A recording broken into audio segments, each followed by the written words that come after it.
باسكو الشتاء كانت في حاله تاع بؤس. كنا سيتي ميزيرابل. وكنا في ضيق. كنا الحمد لله يا ربي. بارك الله فيكم سيدي. الحمد لله. ميم شوز تاع السيستم اللي ديك تاع الاذاعه الملف تاع بطاقه تسجيل السيارات. ماشي نورماليتي كي تاعو هنايا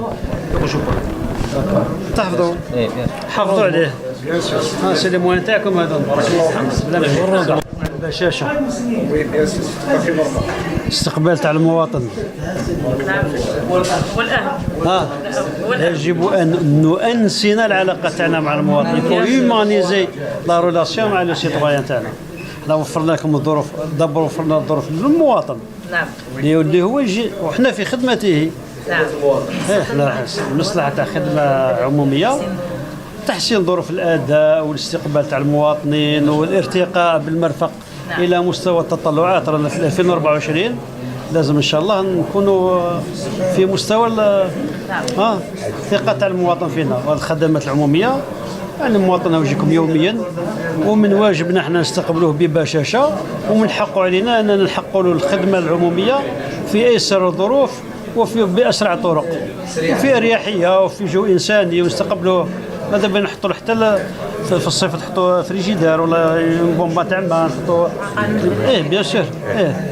وحنا اصرينا على فتح المنشاه هذه في اليوم الوطني المصادف لليوم الوطني للبلديه، لربط المواطن بالبلديه. لانه المواطن كي يحل عينيه اول حاجه تقابله هي البلديه اللي هي الخليه القاعديه للدوله. شوف الى وصلنا الى مستوى اداء راقي على مستوى البلديه، نقولوا كاع مصالح الدوله راه تمشي نورمال. حنا الواجهه الحقيقيه تاع المواطن. سي لا باس. بيان سور بيان سور. المنتخبين ثاني لازم يلعبوا دور، والموظفين ايضا. نعم لازم يكون هندام نقي بيان رازي نقي. ماشي لازم دير كوستيمه ولا. المهم تستقبل المواطن كي يجي يرتاح، يدير فينا ثقه ويزيد في المنسوب الولاء تاعو للوطن. اما كي تعود خدمات رديئه واستقبال شين وهياكل مهترئه وغلبة مشاكل تاع الحياه، يزيد يأس اكثر واكثر. هذا هو الميساج تاعنا، الميساج تاع امل.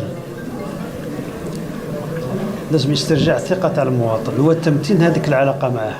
تابعونا على المواقع التالية.